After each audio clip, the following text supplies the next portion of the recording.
In this example, we are going to analyze a situation that can be represented by a piecewise defined function. Alexander has his own business delivering groceries. He charges a delivery fee of $2 per mile for any delivery within 5 miles of the store.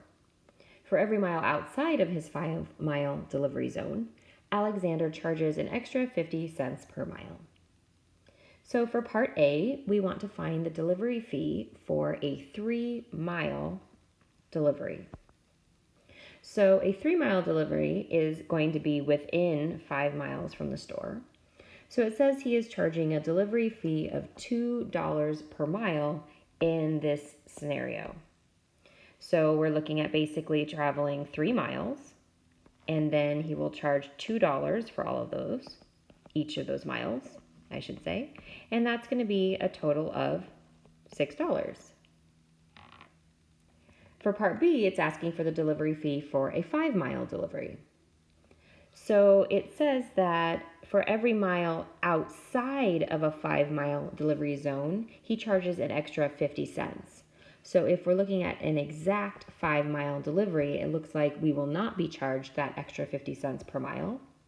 So in this case, we're seeing a 5-mile delivery, $2 for every one of those miles, so 5 times 2 looks like a delivery fee of $10.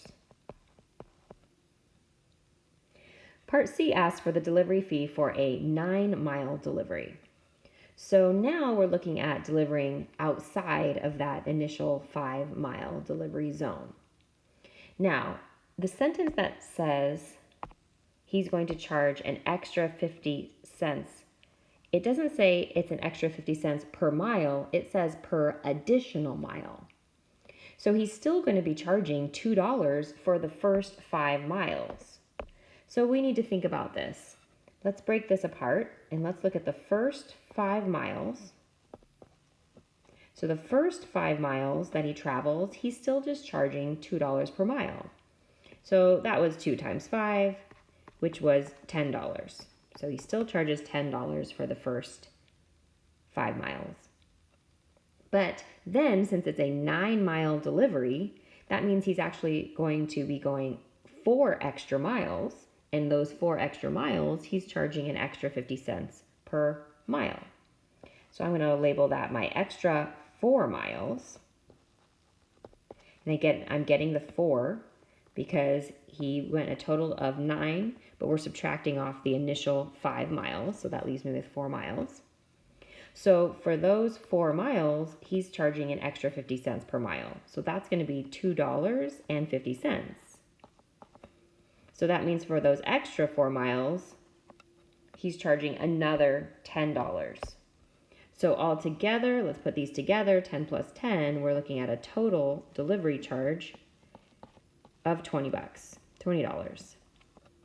So for a 9-mile delivery, it would cost $20. So now our last piece here is to generalize, and we want to actually write a piecewise defined function. So that's down here in part D. It says, let's write a piecewise defined function. We'll call it D of M, which models the delivery fee for delivering M miles from the store. So for any number of miles. And you can see that the charge changes. The minute we hit the 5-mile mark, the charge is going to change. That's why this is going to be a piecewise defined function, and it's going to have 2 pieces. So we're going to call it D of M. And I think it's going to be easier to think of it as 1 delivery charge here if we are traveling 5 or fewer miles. So that would be if the number of miles traveled is less than or equal to 5. And then we'll have a second delivery charge here if we travel larger or greater than 5 miles. So if M is greater than 5.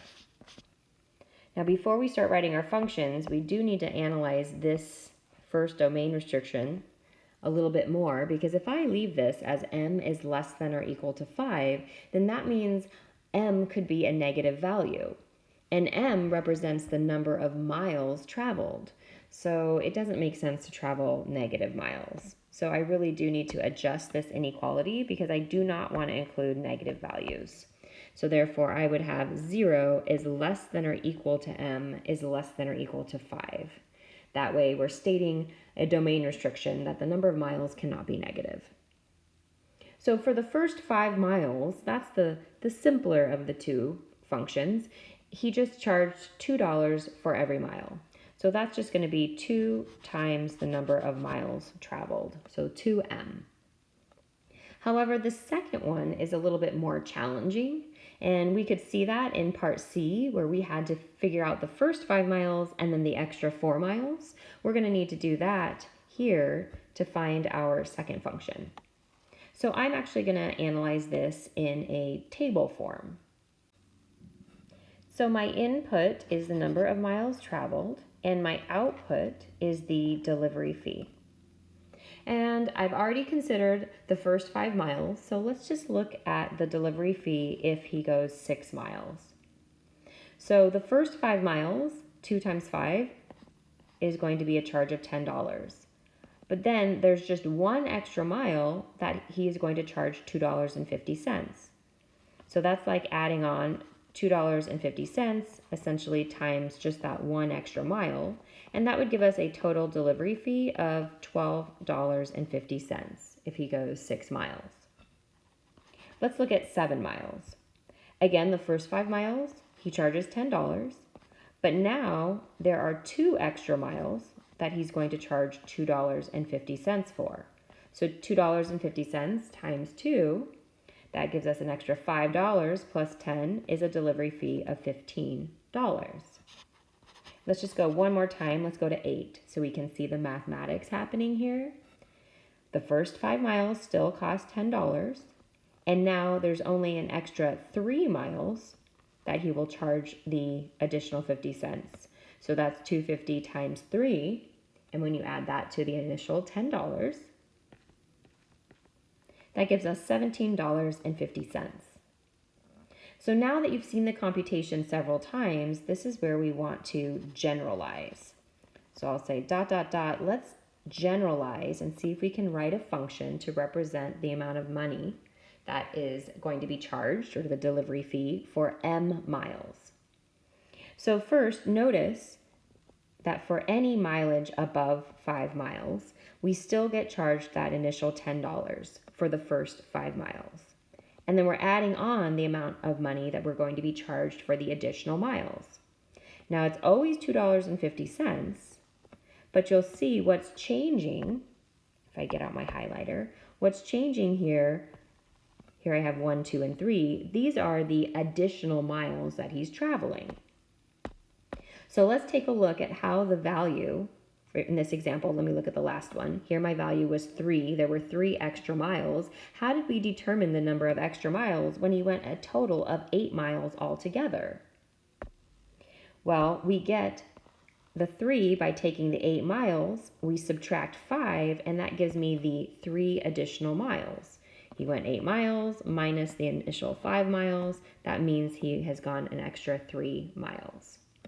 Look at this with 7. 7 minus 5 gives me the extra 2 miles. It works the same for 6. 6 minus 5 gives me the extra 1 mile. So we're basically taking the number of miles traveled, we're going to subtract off the initial 5 miles, and that will give me the value here that we're going to multiply by the $2.50. So this ends up being my function for the delivery fee for any miles or mileage above 5. Greater than 5. And you actually could leave it like this if you wanted to. You could write that in your piecewise function here, 10 plus 250 times the quantity m minus 5. I actually like it written like this because this is very clear, showing the person who's looking at your work exactly how you obtained this function. However, if you prefer to simplify, let me erase and go ahead and distribute and simplify this. So 10 plus, if I distribute the 250, we'll have 2.5 m, and then 250 or 2.5 times negative 5 will give us negative 12.5. And then adding like terms, we'll end up with 2.5m minus 2.5. So this is an equivalent expression. These two are equivalent. But if you prefer this in your piecewise function, then you can write that as 2.5m minus 2.5. And this would be a piecewise defined function representing the delivery charge for any number of miles. Before I move on, I want to just check this just to be certain that it was accurate. So if I scroll up and take a look at what we did up here in part C, we said a 9-mile delivery would be a charge of $20. I just want to check this to verify that this equation is correct. So let's figure out the delivery charge for 9 miles. That would be D of 9. Sure enough, that's a number of miles greater than 5, so it would be appropriate to substitute 9 into the bottom piece. So 2.5 times 9 minus 2.5. We just want to verify. So getting out our calculators, 2.5 times 9 is 22.5. And sure enough, 22.5 minus the 2.5 leaves you with 20. So it does indeed work that we get a delivery charge of $20 for a route where he has to deliver 9 miles.